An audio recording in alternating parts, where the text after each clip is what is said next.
नमस्कार दोस्तों। मैं मिलन कुमार आप सबका स्वागत करता हूं मिलन पाठशाला में। और आप थंबनेल से देख सकते हैं कि आज का हमारा टॉपिक क्या रहने वाला है। देखो, आप सबको पता है कि सीईटी का जो एग्ज़ाम है उसके सिलेबस में परिवर्तन किया गया है और ट्वेल्थ लेवल ग्रेजुएशन लेवल दोनों पे किया गया है। और इसका जो पैटर्न है, क्वेश्चंस कहाँ से आएंगे, किस टॉपिक से कितने क्वेश्चन आएंगे, वो इस क्लास में हम बात करने वाले हैं। ठीक है। और कैसे हमें 40% मार्क लाने हैं वो भी हम डिसाइड करेंगे कि किस प्रकार से हम 40% मार्क ला सकते हैं। ठीक है। तो सबसे पहले हम बात करें ट्वेल्थ लेवल की। देखो, ट्वेल्थ लेवल में जो एग्ज़ाम पेपर रखा है उसमें 120 क्वेश्चन रखे हैं। कितने क्वेश्चन रखे हैं? 120 क्वेश्चन रखे हैं और नंबर रखे गए हैं इसके 240। ठीक है। और इसमें नेगेटिव मार्किंग 1/3 है। और आपको क्या करना है, नेगेटिव मार्किंग 1/3 है। ये आपका टाइमिंग रहेगी। टाइमिंग मैं बता दूं आपको, 2.5 घंटे का रख दिया है टाइमिंग। कितने रख दिया है? 2.5 घंटे का टाइमिंग रख दिया है। जबकि पहले यहाँ 150 क्वेश्चन आया करते थे। लेकिन मैं बात करूँ ग्रेजुएशन लेवल की। ठीक है। ग्रेजुएशन लेवल की मैं बात करूँ तो इसमें 150 क्वेश्चन आएंगे। कितने क्वेश्चन आएंगे? 150 क्वेश्चन आएंगे। 300 मार्क्स के होंगे। वही आपकी 1/3 नेगेटिव मार्किंग रहेगी। और ये कितने घंटे का रहेगा? 3 घंटे का रहेगा। तो ये आपका एग्जाम पैटर्न रहने वाला है। ट्वेल्थ लेवल का देख लो, तो ट्वेल्थ लेवल में आपके कितने क्वेश्चन आएंगे? 120 क्वेश्चन आएंगे। ठीक है। और इसमें कितने आएंगे? ग्रेजुएशन वाले में 150 क्वेश्चन आएंगे। टाइमिंग थोड़ा सा चेंज हुआ है। जैसे ये 2.5 घंटे का हो गया है, इसी 2.5 घंटे में पहले 150 क्वेश्चन आया करते थे। ठीक है। और अभी 3 घंटे में क्या है, 150 क्वेश्चन है और 300 नंबर का है। और जो सरकार ने जो बात कही गई है आपको पता होगा कि इन्होंने सरकार ने बोला है कि हम पिछली तरह के स्टैटिक क्वेश्चंस नहीं लाएंगे। ठीक है। तो थोड़ा टफ करेंगे। तो टफ कितना टफ कर सकते हैं इसको? ज़्यादा से ज़्यादा जो जो आपके कथन वाले क्वेश्चन आते हैं उनको जोड़ देंगे। इससे ज़्यादा टफ तो करेंगे नहीं। और वैसे भी आपको पता है सीईटी का सिलेबस दिया है ना, सीईटी का सिलेबस इतना दिया है कि जो आरएस का सिलेबस है और सीईटी का सिलेबस लगभग समान है। ठीक है। तो इतना तगड़ा सिलेबस दिया है, यानी कुछ भी नहीं छोड़ा, कहने का मतलब ये है। ठीक है। तो अब हम सिलेबस देख लेते हैं, फिर हम बात करेंगे कि किस टॉपिक से कितने क्वेश्चंस बन सकते हैं। ठीक है, प्रीवियस पैटर्न के हिसाब से। तो देखो, जो भारतीय राष्ट्रीय आंदोलन है, जो राजस्थान और भारत का जो इतिहास है वहाँ से क्या आएगा? एक तो भारतीय इतिहास की संपूर्ण घटनाएं हैं, 19वीं और 20वीं शताब्दी का सामाजिक एवं धार्मिक आंदोलन है, तो वो आएगा। ठीक है। विभिन्न अवस्थाएं स्वतंत्रता आंदोलन की, वहाँ से 1857 क्रांति मोस्ट इंपॉर्टेंट है, ये तो आएगा ही आएगा। ठीक है। और आपकी जो राष्ट्रीय एकीकरण है, राज्य का पुनर्गठन है, वो आपके इसमें आएंगे राजस्थान के में। ठीक है। और राजस्थान की इतिहास कला संस्कृति में बात करूं तो राजस्थान के इतिहास में जैसे प्राचीन सभ्यताएं जैसे कालीबंगा, आहड़, गणेश्वर, बालातर, बैराट, सारी सभ्यताएं तो जोड़ती भाई है। ठीक है, सारी सभ्यताएं इसमें ऐड कर दी हैं।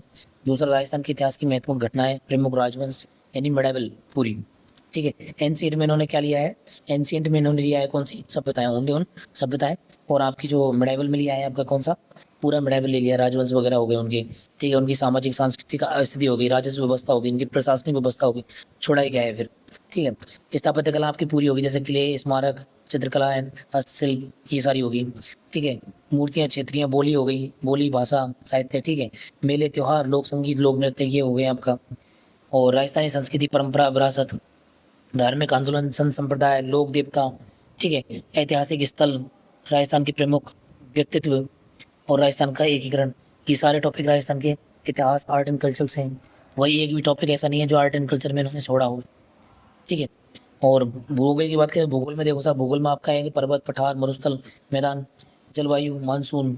ठीक है। प्रमुख नदियां, बांध, झीलें एवं सागर, वन्य जीव जंतु अभ्यारण्य। ठीक है। प्रमुख फसलें जैसे गेहूं, चावल, कपास, गन्ना, चाय, कॉफी। प्रमुख खनिज, लौह अयस्क, मैग्नीज, बॉक्साइट, अब्रक। ऊर्जा संसाधन है जैसे आपके परंपरागत, गैर परंपरागत। प्रमुख उद्योग है, औद्योगिक धंधे, राजमार्ग। तो ये आपके इसमें रहने वाले हैं, भारत के भूगोल में ये सारे टॉपिक रहने वाले हैं। ठीक है। राजस्थान की भूगोल की बात करें तो राजस्थान के भूगोल में आप क्या जाएंगे? भूगर्भिक संरचना, भू आकृति वगैरह हो जाएंगी। ठीक है। जलवायु दशाएं हो जाएंगी, मानसून और तंत्र, जलवायु की जो प्रदेश है, आपकी जो पवने वगैरह हो जाएंगी, जो हवा कौन कौन सी है, ठीक है, किस दिशा से आती हैं। और अफवाह तंत्र वगैरह हो जाएंगे, झीलें, नदी, सागर, बांध, जल संरक्षण की जो तकनीकें हैं वो हो जाएंगी। प्राकृतिक वनस्पति हो जाएगी आपकी, कितनी प्रकार की वनस्पति है, क्या है। ठीक है। और वन्य जीव जंतु अभ्यारण्य वगैरह हो जाएंगे आपके। ठीक है। नेशनल पार्क वगैरह हो जाएंगे। मिट्टी, मिट्टी तो आपको बहुत इंपॉर्टेंट, बहुत याद रखनी है। रबी और खरीफ की फसल हो जाएगी। ठीक है। जनसंख्या वृद्धि, घनत्व, साक्षरता, लिंग अनुपात, ये सारी चीज इसमें हो जाएंगी। ठीक है। प्रमुख जनजातियां, देखो भारत के भूगोल में जितना नहीं, जितना राजस्थान के भूगोल में है। ठीक है। और धात्विक, धात्विक खनिज हो जाएंगे। ऊर्जा संसाधन के परंपरागत, परंपरागत पर्यटन स्थल हो जाएंगे। और यातायात के साधन हो जाएंगे। तो ये सारे टॉपिक कहाँ आने वाले हैं? राजस्थान के भूगोल से आने वाले हैं। ठीक है। अगली देखें तो हम जैसे भारतीय राजनीति जो है, जैसे राजस्थान पर विशेष बल के साथ भारत की राजनीतिक व्यवस्था, जैसे भारत का संविधान हो गए, संविधान की प्रकृति कैसी है, प्रस्तावना कैसा है, मौलिक अधिकार, नीति निर्देशक, मौलिक कर्तव्य, संघीय ढांचा कैसा है, संवैधानिक संशोधन, आपातकालीन उपबंध, जनहित याचिका। तो भाई देख रहे हो, कुछ भी नहीं छोड़ा, मतलब ये इसकी वजह से ये लिख देता ऑल और इंडियन पॉलिटी।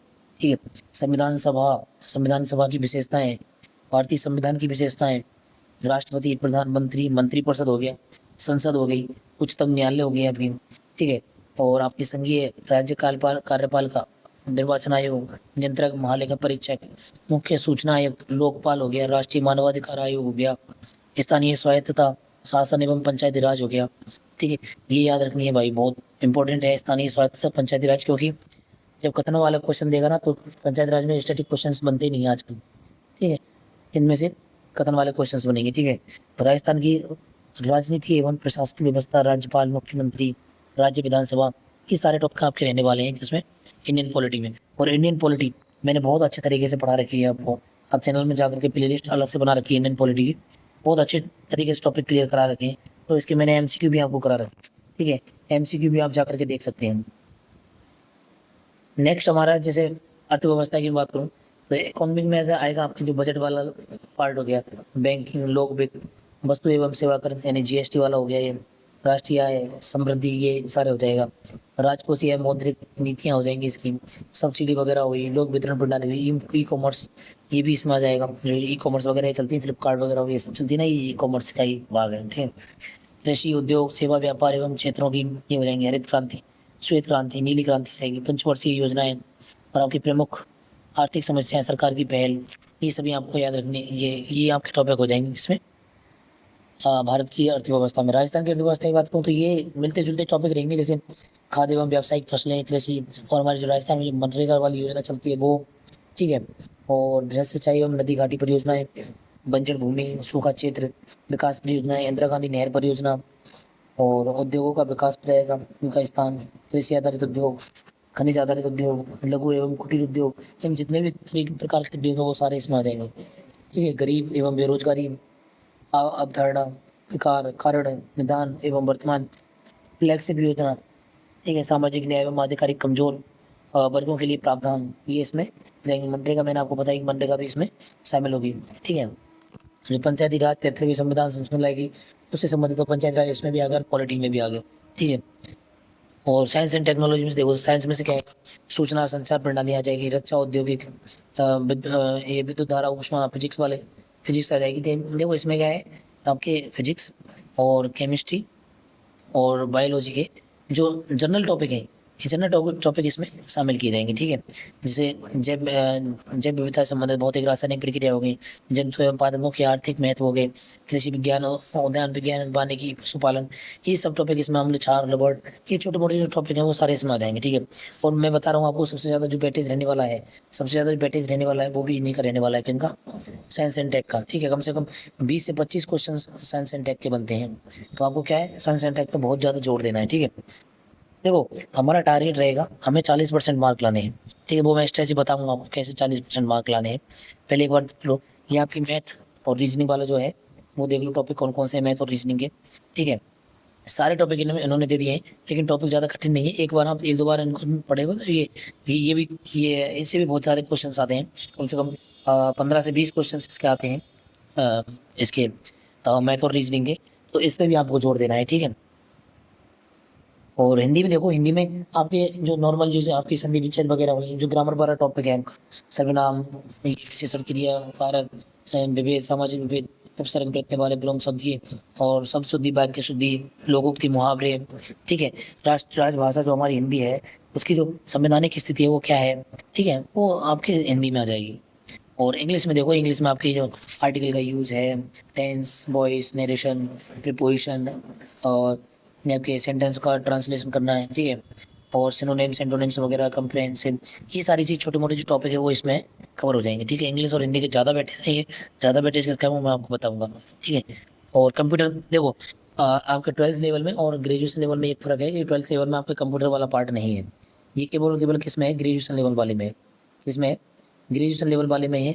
और समसामयिकी, ये भी बहुत इंपॉर्टेंट है, कम से कम 10-15 क्वेश्चन जैसे पूछे जाते हैं, किससे, समसामयिकी से, तो ये भी आपकी ज़रूरी है। तो देखो अभी क्वेश्चन का डिवाइडेशन करते हैं इसका। ठीक है, देखो क्वेश्चन का डिवाइडेशन कैसे है, जैसे राजस्थान हिस्ट्री और कल्चर जो मैंने बताया था आपको, पूरा इतिहास राजवंश वगैरह आर्ट एंड कल्चर, उससे सिर्फ 15 क्वेश्चन। ठीक है, 15 से 16 क्वेश्चन आते हैं। ठीक है, मैक्सिमम ये तो इतना सारा पढ़ना है 15 क्वेश्चन के लिए। तो अगर आपने अभी स्टार्ट नहीं किया है तो मैं कहूँगा कि पहले राजस्थान हिस्ट्री कल्चर पे जोर ना दिया जाए। ठीक है, अगर आपको जोर देना है तो आप जोर दो अभी किस पे, साइंस पे। साइंस आ रही है आपकी 20 से 25 क्वेश्चन। पिछले प्रीवियस की बात करें, देखो अभी पैटर्न चेंज हुआ है और नए पैटर्न के हिसाब से पहला पेपर होने वाला है अक्टूबर में, 23, 24, 25 अक्टूबर को पहला पेपर होने वाला है। तो असली पता इसमें लगेगा कि भाई कितना है, इन्होंने फिक्स बताया नहीं कि कितनी परसेंटेज हमें इस सिलेबस से देंगे। तो ये जो मैं डाटा लेकर आया हूँ वो प्रीवियस सीईटी के पेपर से है कि कितने क्वेश्चंस किस टॉपिक से बने हैं। ठीक है, जैसे राजस्थान हिस्ट्री कल्चर से 15 आ गए, अभी ज्योग्राफी और इकोनॉमी की दोनों को मिलाकर 10 क्वेश्चन। ज़्यादा ध्यान नहीं देना है ज्योग्राफी इकोनॉमी पे, ज़्यादा जोर देने की जरूरत नहीं है। पॉलिटी से भी 10 क्वेश्चन है, वो मैं क्लियर करवा दूंगा आपके। ठीक है, पॉलिटी के 10 क्वेश्चन में से एक क्वेश्चन बाहर नहीं जाएगा। ठीक है, ये मेरी गारंटी है क्योंकि मैं बहुत मेहनत करवा रहा हूँ आपको पॉलिटी में। ठीक है, भूगोल भी मैं एक दो जो क्वेश्चन है वो इंडिया और राजस्थान के ज्योग्राफी के मैं आपको लेकर जाऊँगा। आर्ट एंड कल्चर की भी क्वेश्चन मैं जो मैं करा दूंगा आपको प्रीवियस ईयर के। ठीक है, वो लास्ट टाइम जब एक महीना रहेगा तो हम क्विक रिवीजन करने के लिए काम करेंगे। ठीक है सारा। और अभी जो क्लासेस चल रही है मेरी वो पॉलिटी की चल रही है, पॉलिटी की आप क्लासेस ले सकते हैं। एमसीक्यू के साथ मैं थ्योरी भी करा रहा हूँ। मैंने सारे ऐसे क्वेश्चंस लिए हैं जो अभी नए पैटर्न के हिसाब से पूछे जा सकते हैं। जो कथन वाले क्वेश्चन है, मैंने एक भी स्टैटिक क्वेश्चन आपको नहीं कराया, उसमें जाकर के देखोगे ना आप तो उसमें स्टैटिक क्वेश्चन नहीं कराया, उसमें सारे यही क्वेश्चन कराए हैं। ठीक है, और करंट अफेयर 15 क्वेश्चन तो मैंने आपको बताया था। देखो मान के चलो 20 क्वेश्चन आपके साइंस के हो गए और 15 आपकी ये हो गई, और आप इन 35 क्वेश्चनों में से कम 25 क्वेश्चन भी कर पाए ना तो आपका काम हो गया। ठीक है, मैथ रीजनिंग के 20 क्वेश्चन है, 20 क्वेश्चन में मैथ रीजनिंग ऐसी आएगी, टफ नहीं आएगी। तो 20 में से कम टारगेट रखना है आपको 15 क्वेश्चन करने का। ठीक है, 2-3 क्वेश्चन तो ऐसे आएंगे जो हवा में निकल जाएंगे, पता भी नहीं चलेगा।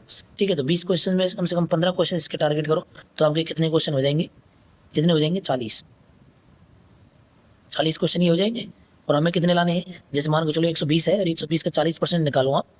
120 का हम 40% निकालेंगे तो बच्चों का 48, यानी 48 क्वेश्चन हमें सही करने हैं। ठीक है, फिर आपके देखो भूगोल भी पढ़ के जाओगे आप, हिंदी में भी आप करके जाओगे, इंग्लिश भी आप करके जाओगे।